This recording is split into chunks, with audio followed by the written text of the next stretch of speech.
money helps, but it's also culture, it's politics, it's structure, it's process, it's skills, it's retention of your staff. These are all things that contribute to cyber resiliency, and that's often forgotten.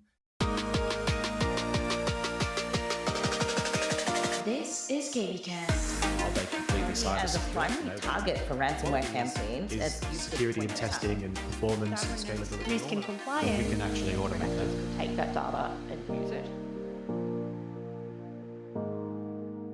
Joining me now is James Blake, Vice President, Global Cyber Resiliency Strategy at Cohesity, and today we're discussing assessing your organization's cyber resilience, what matters and what matters less. So James, thanks for joining me and welcome. Hello, and happy to be here. Okay, so James, you were supposed to come out here to Australia, but as you mentioned before we jumped on the interview, you're supposed to be in 3 places at once, given your role, given your title, given your background, your pedigree. So let's start right there. Because of your caliber, what do you believe matters the most compared to what matters the least when it comes to resilience? There are a lot of things that matter. I think the most important things that matter, because it can't be put down to any individual component. But the first thing is pragmatism. You can't go from zero to hero overnight. And a lot of organizations do that. They will focus on one element of resilience and then myopically focus on developing that capability to 100%, while the rest of the things that contribute to resiliency are complete dumpster fires. That's the first thing. It's pragmatism. Like, focus on your least mature elements, and getting those capabilities up will deliver a much better level of resiliency than myopically focusing on one element. And I think the other thing around resiliency, it's not something you can buy off the shelf. It's an emergent capability that you become by doing the right thing. And those things are not just technology, which sounds weird for someone who works for a vendor to say, but it's also the preparedness of your people, the muscle memory, and also the processes that are built around that technology to operationalize it. So they're the kind of 2 things, I think: preparedness and pragmatism. Okay, so this is interesting. So I've had a fair few conversations, especially recently around resiliency, getting prepared, all of those things. But one of the things you said was interesting is people just get so hyper-focused on certain elements. So maybe walk through, what would you say, typically speaking, are those elements that you often find customers or people in the industry in general focus on? Yeah, so as an organization, Cohesity, we focus on overall operational resiliency of IT. So we handle BCDR, traditional incidents that you can count the root causes on one hand. So they're flood, fire, other weather events, misconfiguration, power loss, and equipment failure. That's pretty much it. But I focus purely on the cyber side, so I can only answer that question on the cyber side. And I think there's a lot of things where people are focusing on recovery, and that is probably the biggest issue I see with our customers. Our customers will be approaching us around ransomware and wiper attacks, which of course are the most predominant cyber attacks and the most impactful cyber attacks that you can suffer. But it's the IT teams on their own approaching us because they perceive it to be like a traditional BCDR scenario, and they're expecting the same kind of recovery time objectives that can be achieved in instant mass restore, switching to a second data center. And the reality isn't, because you've got to investigate the incident, remediate the threats, remediate the attack surface before you bring those systems back into recovery. So I think that's the most important thing, is building this shared responsibility model between IT and security, and making sure the customer is aware this is not something your IT and traditional disaster recovery team can handle on their own. Security need to be involved in this. And you would not believe the size of the organizations where sometimes this IT only, recovery only approach is taken. So I think that's fundamentally the area that I see more than anything else organizations really failing in, is not taking this shared responsibility model between the two. I think the other areas are, and it's kind of related to that, is making sure that you're not just recovering after an attack to achieve that resiliency, that you're making sure you don't get re-attacked. And the most common thing that we see is people prematurely recovering systems that still have vulnerabilities in them. And a third of all attacks, I think Mandiant said it was 34% of all attacks are now coming in through vulnerabilities. So if you just recover your last vulnerable backup without understanding how they got in, not just the same attacker is going to come back in, but any other affiliate of the ransomware as a service platform that was used to attack you can now come straight back in. And then the other element is, if you're just recovering systems where you were unable to detect or prevent the attack previously, and defense evasion is rife at the moment on ransomware as a service platforms, most EDR tools can be turned off, you're still going to be blind to the reoccurrence of that attack. And then, of course, MITRE ATT&CK, there's 14 stages across that.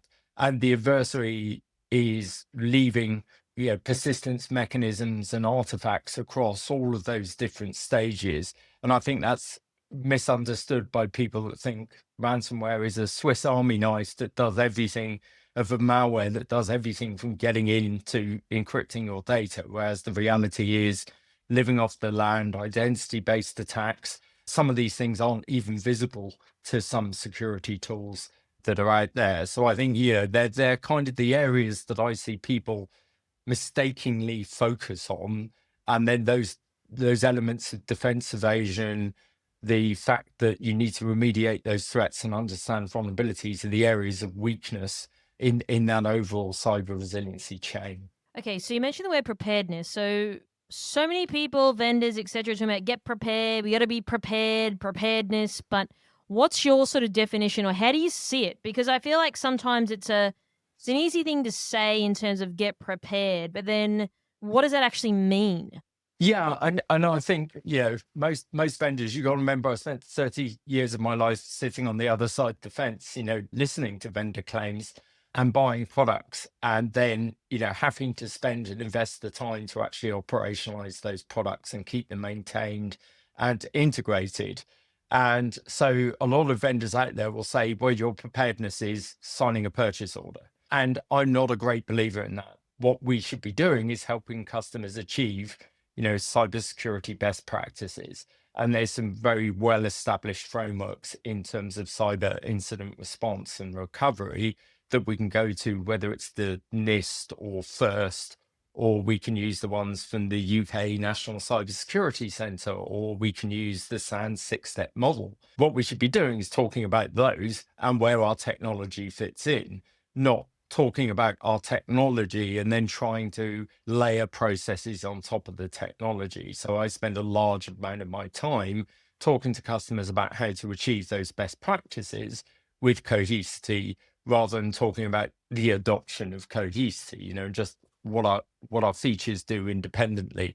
The operational relevance of our features to a process and what skills are needed in terms of driving that process and continually maturing it is a much more important conversation sometimes. In terms of what we should be focusing on as vendors is helping customers achieve the capabilities to be able to protect their backups, because they're the last line of defense, the ability to then respond to that incident, find those vulnerabilities, find the end-to-end attack timeline, because we can't recover without doing that. And then finally, when we go to recover, making sure we're remediating those threats before they go in. And they're the elements of maturity that are often missing in customers that I speak to, because they are just skipping straight to recovery. And all those best practice frameworks, none of them start with recovery. They all start with preparedness, having the right people, the right processes. And I think the most important thing is drills. The ability, the first time you see a destructive cyber attack shouldn't be the first time you see a destructive cyber attack. The ability to build realistic drills where perhaps a penetration tester takes a end-to-end line of business application, you clone that line of business application so that the pen tester can go after it in a realistic way without impacting your production systems, and then do everything from getting in, exfiltrating the data, which can be masked, so it's not real customer data, to actually encrypting that data. And then you look at what your response process was afterwards and your recovery process, and are any attack artifacts left in there? Like, and then you're testing not just the technology, you're testing your people, how effective, how quick were they? And also you're driving that continual improvement. So I think, that's the kind of things that I look at in organizations that are highly mature, is how can they build a minimum viable response capability and then continue to build on that with continual improvement to make those processes better, the people better, to drive more automation in the technology. So, James, you say organizations should focus on building resiliency, as we've just discussed, rather than absolute prevention. My main question here, James, is isn't this what companies are already doing, would you say? Well, just look at the logos of the organizations that have been hit by ransomware, right? I used to work for an organization, I used to be the global head of cyber risk for an organization that spent $1 billion a year on cybersecurity. But we had hundreds of people in our kind of 3 follow the sun SOCs around the world. It didn't stop us having an incident where over 50 million records were exfiltrated. So I think there's this, businesses believe that budget and headcount is the determination factor in how protected and how responsive they are, right? So even though organizations are starting to pay lip service to the fact that they need to be ready to respond, I think there are still cultural challenges and sometimes political challenges. IT and security don't always get on. We're measured in different ways.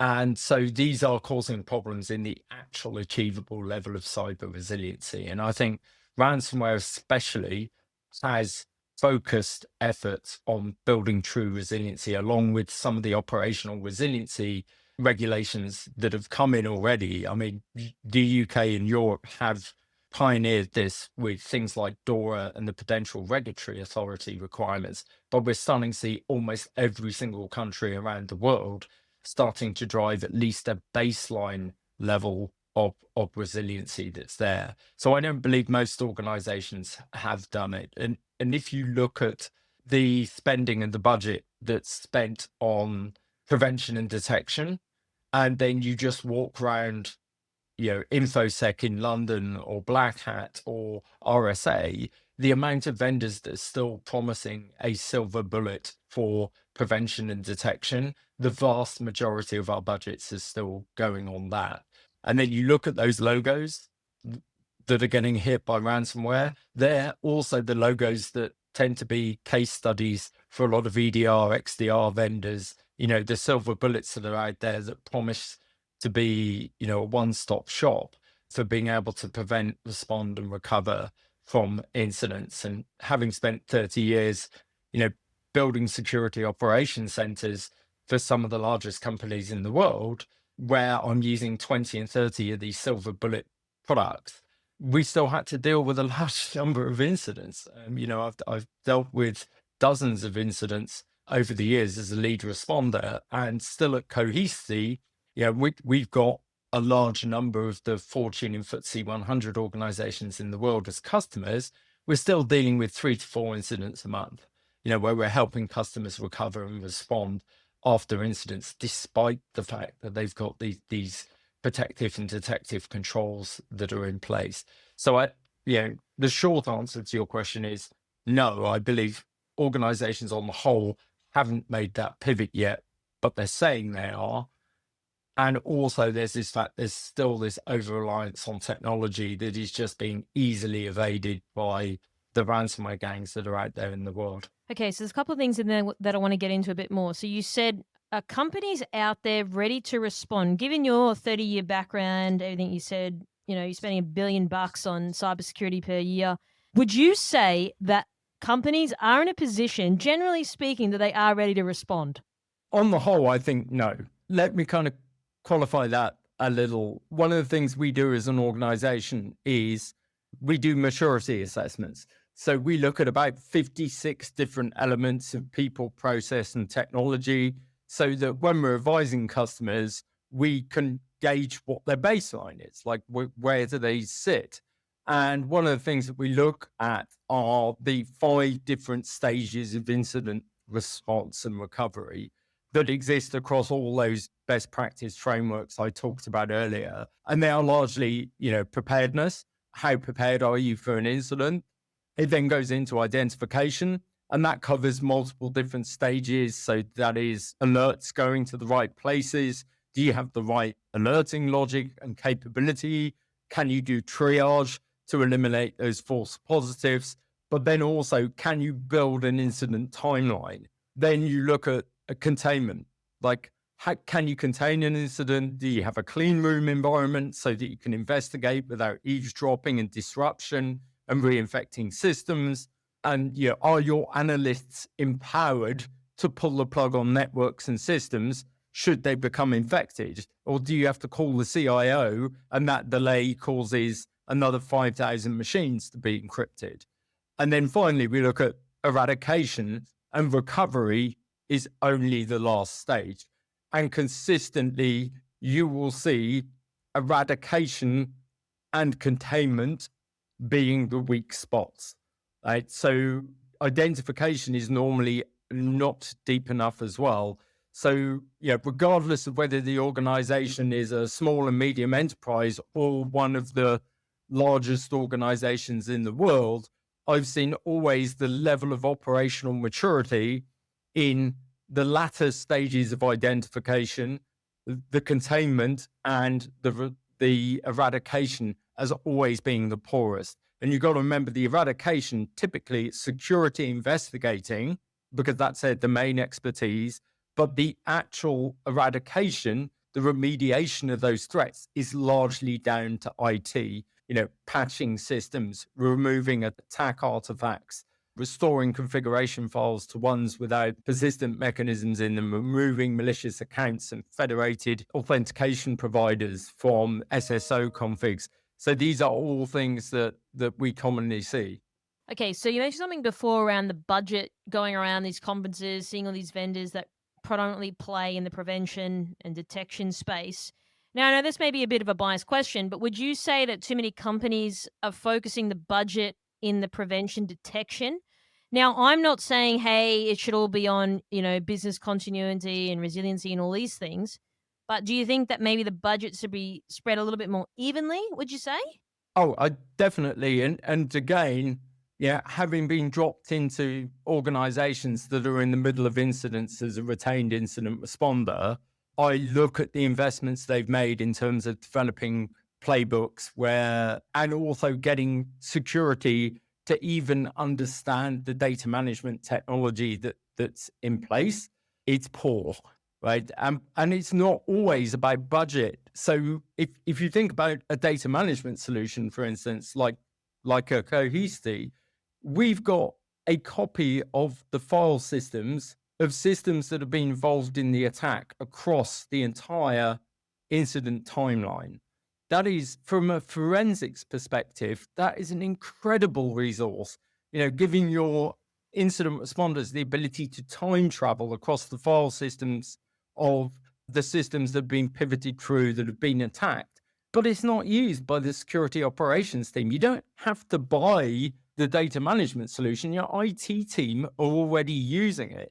So it's not a question of budget. It's more a question of understanding in a world of destructive cyber attacks that things like a backup solution has different use cases. Your CIO has done the difficult job. They've already got the data in these platforms as a part of your normal backup and recovery strategy, but often it's untapped by the security operations teams for things like identifying vulnerabilities, for things like hunting for those threat artifacts, or for those file system forensics. A lot of my time is spent into customers that have already bought Cohesity, the IT team has, and I'm just educating the security operations team on the fact that there's this untapped resource that they're not using to improve their level of resiliency without having to spend any more money or deploy another agent, things like that. So that's my answer there. It is not necessarily a budget reallocation. It's more a difference in approach as we stop looking from a walls and moats cybersecurity perspective and we start to look at from a resiliency and a response and recovery perspective. If you're working in AI, machine learning, or data science, you're likely already handling sensitive information. Proving your security and compliance posture? That's where Vanta comes in. Vanta helps AI-driven teams fast-track compliance. Think SOC 2, ISO 27001, GDPR with minimal disruption to development. Visit vanta.com/KBcast. VANTA.com/KBcast to learn more. Okay, so this is interesting. So as you were talking, one thing that I'm curious to know, and as I've seen over the years of working in cyber myself and running this show, etc., the conversation now in recent times has really moved towards the resiliency of Ps, business continuity, etc. So do you think companies are getting to the stage in their mind where it's like, okay, yes, we're going to spend some of the money, resource, time, etc., on the prevention and detection because that's going to help reduce if something were to happen. Something may likely happen, but when it happens, it's about how do we recover quickly to get back to that baseline quicker.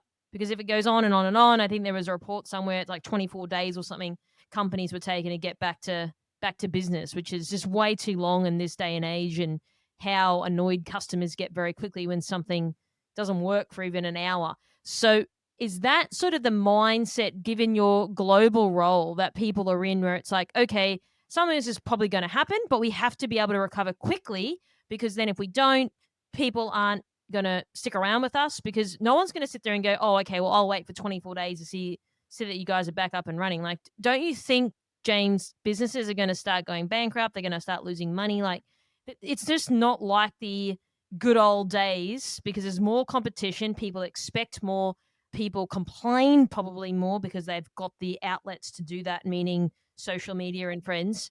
What does that look like? Because I think that this is a really key thing in terms of shift we've seen in cyber, but also businesses in general. Yeah, I would also say, in my experience of dealing with ransomware and wiper incidents, by the way, the first one I ever dealt with was in 1989. It was a floppy disk-based encryption one, but it wasn't until cryptocurrency came along 2016 that we really saw the growth of ransomware as we do now. I think 24 days is actually, I think organizations are giving an impression of a greater capability, right? Because you just got to look at the press, and there's an awful lot of organizations which have much longer prolonged downtimes. Just look at the attacks on retail in the UK fairly recently, that the impacts were longer than 24 days. So I think that's actually probably more aspirational than actually achievable, even in some of the larger organizations in the world. And we got things like the Potential Regulatory Authority in the UK, which are requiring banks to restore critical services within 24 hours, right? Which doesn't even give you time to contain and investigate properly. So you need a different strategy. So that's the first part of that question. Is, I think, the reality is most organizations, it's going to be longer than 24 days. And especially earlier when I talked about premature recovery tends to allow reinfection and reattack. And that is, the average time organizations that aren't properly set up to investigate incidents and remediate the threats, they're getting hit a dozen times. So you imagine you promise the business an RTO of the day, and you're 12 days in, and you're still no closer to actually being able to get your systems back up. That is the reality. So saying that, going to the second part of your question, yes, I think resiliency is an aspirational goal that organizations want to achieve, but I think the solutions are being bifurcated in kind of two different directions within the organization, and they're not always joined up. So the IT organization, as I spoke about earlier, are largely seeing a destructive cyber attack as a BCDR incident, right? So they are using their playbooks, their recovery strategies, and everything that they've always done for flood, a fire, a misconfiguration, where it's just instant mass restore back into your primary data center if the problem is being resolved, or to a secondary data center. And that strategy doesn't work in cyber attacks because you haven't investigated the incident, you don't understand root cause, you may understand the systems that have been encrypted, but that is the least interesting part from a forensics perspective because the encryptor is only deployed, in the last 10 minutes to an hour of an attack, and they're widely deployed. I want to know how they got in, how did they evade my controls, what persistence mechanisms have they let down? And, the IT recovery based strategy doesn't work in that approach. And then you've got security, right? And their approach to dealing with ransomware is largely dealing with it like it's a data exfil event. So, if I go back to my time as a CISO, I used to run security at one of Europe's largest software as a service vendors. And all I had to worry about was data theft. And in data theft, it wasn't really theft. It's the unauthorized disclosure of data, which meant that, I had all the time in the world to investigate the incident because, I still had a copy of the data to run the business. Yes, I've got potential litigation from people whose data has been lost and business partners. I've got regulatory fines potentially there and reputational damage, but it's a sunk cost, right? The damage has already been done by time that I've lost the data. Now, the difference with ransomware is every second counts, right? Because you can't deliver products and services.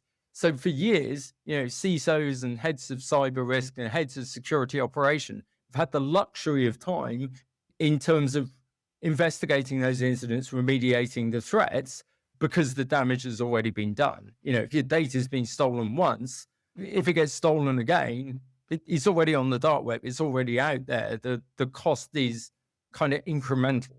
Whereas with a ransomware attack, it's exponential. Every day, your losses from being unable to deliver products and services go up, and people going to your competitors go up, to your point earlier. So I think the problem is there's this aspirational thing. We want to build cyber resiliency, but when the pedal hits the metal and the two teams that are responsible for delivering it, the reality is they're taking approaches which are not right for destructive cyber attacks. And, again, large part of my role as someone who's got no hair, because I've dealt with so many ransomware attacks, is to go in and kind of educate them on the realities of it. And just to give one example, well, there's a couple of examples, but being able to get in the building, I rocked up after a wiper attack in the Middle East, and we couldn't get into the building, the physical building, because the door access control systems had been wiped. And there are an awful lot of people who focus their business impact analysis on the products and services for the minimum viable company, but they don't think about the minimum viable response capability. Before you can even investigate Active Directory, before you can even investigate your Exchange environment, how are we going to get in the building? How are we going to communicate with our cyber insurers, regulators, law enforcement, our customers, if you've got no email? If you choose to pay a ransom, which I never would do, but how do you get the MAC addresses of the machines to tie them to the asymmetric decryption keys when your CMDB is encrypted? I just find that a lot of organizations really aren't looking at destructive cyber attacks as disruptive as they really are, because the two teams are taking an approach which was built for the 2010s. And again, that's a large part of Cohesity's role, is to educate those customers in what the reality is. Okay, so I want to get back a step. You mentioned before premature recovery. So what do you mean by that? Because I'm keen to understand this a bit more. Again, when you look at a ransomware attack or wiper attack, they are hugely disruptive in the fact that, unlike attacks on the confidentiality of data, you can't deliver products and services. So there is an incredible amount of pressure coming at you from the OpCo, the executive board, the non-exec board, to recover systems. but there is a risk of recovering systems that have attack artifacts in them. So if you haven't cleaned out all of the changes to configuration files, for instance, the malicious accounts that have been added, a very common one these days is overwriting or installing vulnerable device drivers onto systems, which give them system level privileges under the operating system, which effectively blinds all EDR. So, people just go ahead and recover these systems with the vulnerable device drivers, with the extra federated account provider in their SSO configuration. And then the adversary is still able to log in, even if they've rotated passwords, because that configuration file has been changed. And people spend all their time looking for malware. And the problem is a lot of ransomware these days doesn't involve malware. It's living off the land. It's identity-based attacks.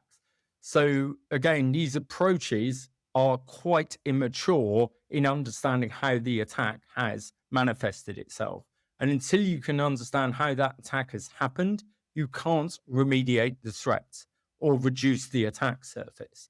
But there is a balance. You can't spend weeks, months doing that investigation because the business needs to get up and running, right? So the question is, there is a pivot point at which more time spent on investigation is going to cause more disruption and losses than the investigation of that incident and potentially bringing a system back up with one or two artifacts on it. And it's a very difficult case-by-case basis when you make that decision that we've investigated this enough, we've remediated this enough. And it's one of the reasons when we talk to customers about using a clean room with ourselves, when they've finally got a remediation image, we take a copy of that remediation image. So if you have missed something, you don't have to go back to square one and start remediating things, because there is a chance you're going to miss something, in this pressure to get systems back up and running. So what do you think ultimately, or whatever first comes in your mind when I ask you this question, what is it that customers genuinely miss when it comes to this sort of stuff that we've been talking about today? Well, I think there's a focus too heavily on malware. So what they're doing is they're scanning systems prior to them coming back to production, where they're looking only for malicious binaries or malicious shared libraries or malicious scripts. The reality of ransomware attacks in 2025 is, the scattered spider-esque attacks on UK retail, and they're now starting to focus on insurers. They are using identity-based attacks, SIM swapping, understanding cloud infrastructures and things like that. So they're not even deploying malware. The second thing is we're seeing a lot of living off the land where people are using, PowerShell. They're even using backup tools, as attack vectors to get into organizations, using your own endpoint detection and response tools to get a command shell, distributing the actual encryptor, ransomware encryptor, using your internal software distribution mechanisms. So I think, breaking this mindset that ransomware is this, as I mentioned earlier, Swiss Army knife that does everything from getting in to exfiltrating the data and encrypting systems, and understanding that these are iterative, multi-stage attacks that may not even involve any malicious software. And you need to understand this at least at a high level before you recover, so that you can remediate the appropriate amount of attack surface and, the threats that remain within your systems. Yeah, so you mentioned a lot of things as well around the sophistication of tactics and what's sort of difficult for businesses to defend against. And everything you're sort of talking about today, like I'm like nodding my head and you can't see me, but I really want to talk through perhaps now there's the whole profitability for hackers that's growing, that need, right? And obviously there's like nation state and all these sort of things, but what are we sort of getting into now in terms of territory of the sophistication, especially when you start looking at AI and all the stuff that we're seeing in the market, and also the volume of things that are happening? What does this sort of mean now for the industry? Well, I mean, AI is always a double-edged sword, as is any technology, right? So the move to cloud created attack surface. It created disruption in the way that we deliver security, but it also delivered cloud-based security offerings, right? And the ability to maintain threat intelligence in a central location where everyone can contribute towards it and it can be pulled down in a timely manner. So all of these technologies like AI are a double-edged sword. I think the use of AI in attacks is largely overblown. Vendors, again, railing on the kind of industry that I sit within, but they talk a lot about, oh my God, AI is here now. Everything's going to be, terrible. Sky is falling, as a way to create FUD to sell their products. But I think there are things we're seeing on AI which are causing problems, not a complete game changer problems. They're just more effective and efficiency in the attacks. So a classic example of this is ransomware as a service. We went from having hundreds of different individual ransomware groups, which could only scale to their manpower. And these are very difficult groups to keep together, and maintain the lid on and things like that. So criminal enterprises are quite difficult structures to maintain.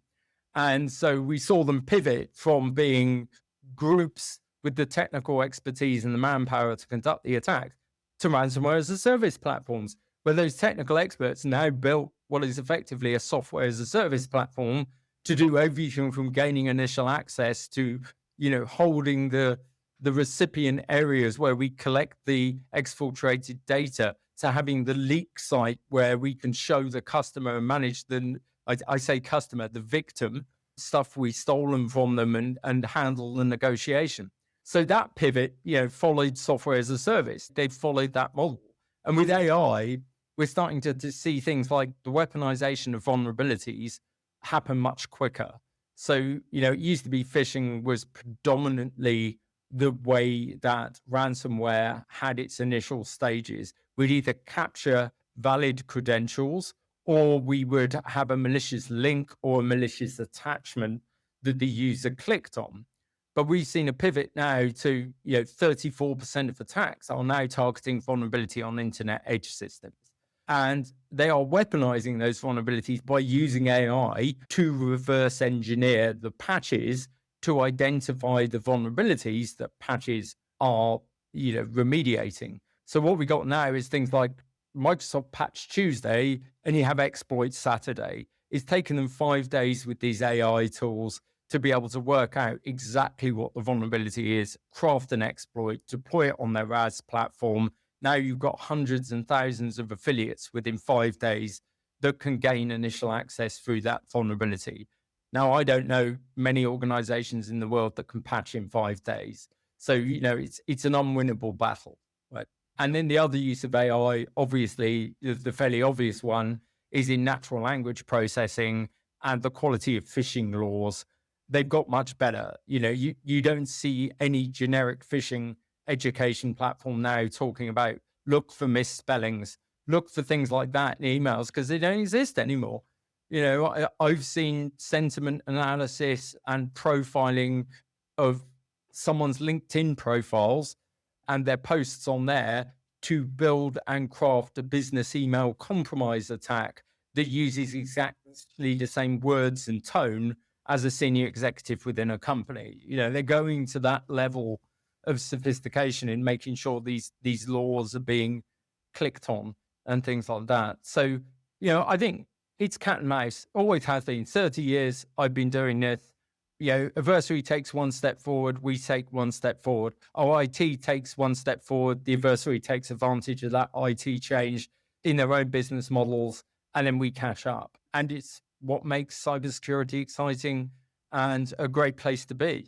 Okay, so now I want to slightly shift gears, and I really want to get your thoughts on how companies can understand their own level of resilience. Now, I'm aware that obviously this is a bit more complicated, especially if you're in a large organization, but how do you sort of know, like, I've woken up and now I'm at the stage where I know my resilience posture? How do you sort of determine that? Is there a barometer? What does that look like in your eyes? I happen to work for a very large organization, and I would get a small amount of time to talk to our CEO because he's flying everywhere on his G4, around the world, flies in and he goes, this is when ransomware was first really coming about in 2016, 2017. And he's like, what's my level of cyber resilience? And I'm like, it's X on a CMMI scale, because that's typically the operational maturity model that I use. And he's like, that's great. How quickly can I recover? And I'm like, can't tell you. And this was a complete anathema to him. He's used to people, he knows my RTO. I can get my critical banking systems back up in 24 hours. And I'm like, in a cyber attack, you're not in charge, right? The adversary is. Have they pivoted through 3 machines or 300 machines? Have they been in 3 days or 3 years? Right? I'm like, the cybersecurity, cyber resiliency discussion is different because there were so many variables. Right? There were so many variables involved in it that I cannot give you a discrete answer.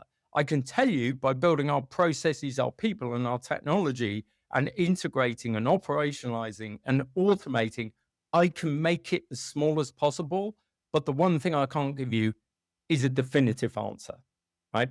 And I think the problem is boards and senior executives are used to getting definitive answers, right? Whereas I worked for years in military intelligence, and we can never give you a definitive answer, right? We give you a percentile chance of something happening.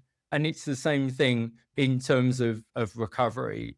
And just, going back to the CEO, his standard answer to any problem is to back an articulated lorry of money on a problem and bury it under money.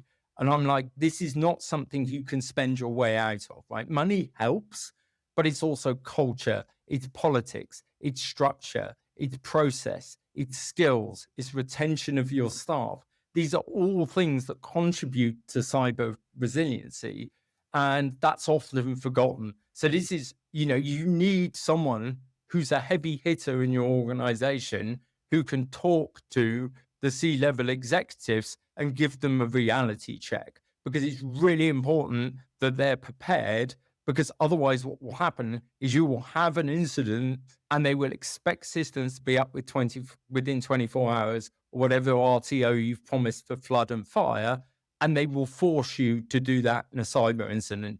And you will have a prolonged outage as you get reinfected and re-attacked. So that is the challenge, right? It's CISOs for years. We've asked for a seat at the boardroom. We've finally got it. And we need to stop talking about technology, and we need to start talking about the business and operational processes.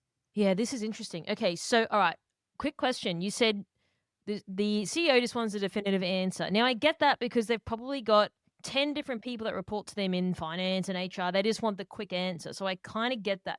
But don't you find as well, and because I've obviously worked in the field myself, when you ask a cyber person, generally speaking, you get this whole long-winded answer, and you sort of look at them going, well, now I feel more confused about the answer you just given me. So do you think sometimes these executives, these CEOs, these board folks are just like, just tell me, just give me some answer that's not so long-winded and convoluted, because I just need to get some indicator. Do you find that as well? How do I give an answer to that without alienating a large number of your audience? I've got a PhD in cybersecurity, and I've got an MBA. As a CISO, my MBA was far more useful than understanding security at a myopic and really, really deep level of detail, right? Understanding the business, understanding how they're motivated, how each member of the board and the executive committee is measured, getting their buy-in on everything. This is far more important. A CISO in anything apart from a small and medium enterprise is a business leader. They lead up and out, right? You have a director of security operations that leads down and in, right? And talks about processes, talks about technology. The job of the CISO is to align and describe in business terms, like what we're doing, the level of risk and everything else. And I find, historically, I found an awful lot of CISOs have come up through technical roles or operational roles where they're very focused on the detail, and they don't quite make that transition into being business leaders. And so I think that's the challenge, right? We give metrics which are terrible. Number of incidents we've seen, Like what kind of incidents? And then people putting things like reconnaissance attacks where, well, they're not even attacks, reconnaissance where people are trying the front door knobs, of your business. That's not an attack. Like what's the difference between an incident and a breach?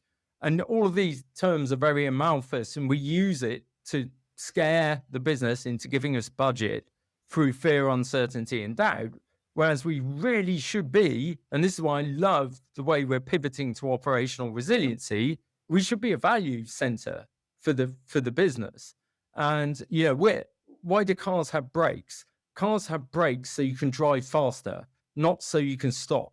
Right? That's the side effect of it, right? Cars, when we had really ineffective brakes, could only go a certain speed because we couldn't stop them. Once we started to have good brakes, we moved from drums to discs to chromatic, we could make faster and faster and faster cars. And organizations and CISOs should really see themselves in this way. That's my belief anyway. And I'm starting to see a trend, especially in large organizations, with less technical leaders coming up and becoming CISOs and more operational leaders becoming CISOs. And even though they may not understand all the technology, their effectiveness in engaging with the business and managing an overall program with an operational capability is much, much higher. And I apologize to any technical CISOs listening to this, right? I'm not casting aspersions on you, but quite a few of you have made that transition into being good operational leaders and business-focused leaders. But there's still an awful lot out there that are, too focused on the technology. Yeah, for sure. And I mean, the premise of the show is to improve people and how they do things, and to gain that insight from people like yourself. But coming back to your point just around the CEO, for example, and getting that definitive answer, I also think sometimes it's not so binary. It's not like, yes, we're secure, or no, we're not. Like this caveats that it's like, well, it depends. And if we did this thing we're supposed to do 6 months ago, which was part of our roadmap and our program of work that we haven't quite hit, maybe it's a bit easier to answer. So sometimes, unfortunately, in cybersecurity, it's a lot more complex, right? So maybe people are like, okay, I want to answer your question, CEO, but I need to give you all the details because there's not such an easy binary yes, no sort of response. So I also wanted to inject that into this as well, because again, there's a lot of complexity to this type of stuff, as you would know. So I think that I do understand where the CEO and these execs are coming from, because they've got the other 10 people that they've got to lead to get sort of a yes or no answer. And so cybersecurity is one stream in their head, right? So I think that once we can get to a position where it makes sense for these people on both sides, we're going to be able to work more in lockstep. I totally agree. I mean, without going down a huge another rabbit hole, I'm a massive fan of semi-quantitative risk analysis. Doug Hubbard's book, How to Measure Anything in Cybersecurity, is an awesome book. I'm a huge fan of Jack Jones and the factor analysis of information risk, right, which is a semi-quantitative method of measuring risk that you can do at 3 levels of granularity, right? So your least important assets, you do a very cursory kind of risk assessment, and your more critical assets, you do a deeper level one. But the whole 5x5 matrix is an anathema, right? It's what we all use, and even in the largest bank in the Western world that I used to work for, we use the 5x5 matrix. But we are timesing likelihood via impact on an ordinal scale together. And you can't do that. It just breaks math, right? It's our fundamental risk analysis process is based on math that doesn't work. So I'm a greater fan of Monte Carlo simulations, which aren't that heavy lift, right, from where we are today. People think they are, but the same data that you feed into those ordinal 5x5 models can be used to build semi-quantitative Monte Carlo simulations, so you can start to build loss distributions. So are we spending all of our time dealing with these outlier incidents that are high impact but not likely to happen, or these low impact incidents that happen all the time? You get a much clearer view of the scutosis of the loss distribution to your critical business functions using these kinds of technologies. And the other thing about that is I'm a great believer in the Pareto rule. It drives everything I do. In our consulting services, I want 80% of our customers to be able to take our consulting services, operational consulting services, off the shelf, right? It's going to be right for 80% of customers. Can't make it right for 100 because everyone has individual needs. So that's the skill of the consultant to tweak that 20% of the consulting solution to that particular customer's needs. It's the same with technical descriptions of deployment guides. Right? If we try and write a guide that addresses 100% of every possible configuration that our customers have, our technical documentation would be thousands of pages long. So let's get a blueprint and architecture that's right for most of our customers. Same with the features and things like that. We're aimed to address the largest percentage of our market, and then the outliers can be addressed with professional services, with consulting and everything else. And we tend to find, we have much better built solutions because we're not making them complicated and everything else with all these outliers, things that customers want, and it streamlines efficiency and effectiveness. So I think, this 80-20 rule, we should use it in risk.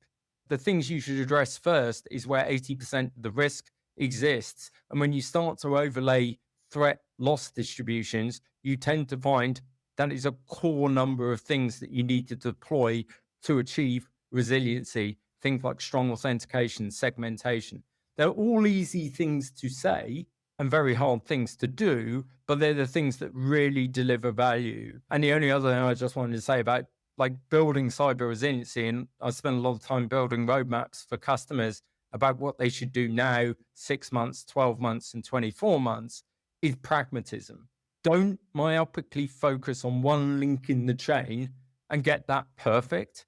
Focus on the weakest link of the chain and then get all of the links gradually better. So that continual improvement, pragmatic delivery that you can do every day, not a massive waterfall critical path that you have to rebalance every couple of weeks, because something unexpected came up. Just this continual delivery of something that chips away those things that affect your resiliency. They're the most successful organizations I've seen, the ones that take that approach rather than this big project management, big perfection approach, which by the time you deliver the security project, the way that the threats happen have already moved on. And also the way you deliver IT has moved on. So James, lastly, do you have any closing comments or final thoughts you'd like to leave our audience with today? No, I mean, hopefully what the audience have got away today is not all vendors tell you that you buy a product and all your problems are solved, right? That there are those of us which are heavily focused on how, once you bought the product, how do you become successful with the product, right? And I think that's what vendors should be doing. Not always focusing on those new logos and things like that. It's how do you make customers successful with what they've already bought? And how do they build the right processes and get the right skills behind? And if you're a Cohesity customer, reach out to me. That's a part of my role, is to help align our products with the operational requirements that customers have, but also help customers align their operational capabilities. This is Mimecast, the voice of cyber. Thanks for tuning in. For more industry-leading news and thought-provoking articles, visit kbi.media to get access today. This episode is brought to you by Mercsec, your smarter route to security talent. Mercsec's executive search has helped enterprise organizations find the right people from around the world since 2012. Their on-demand talent acquisition team helps startups and mid-sized businesses scale faster and more efficiently. Find out more at mercsec.com today.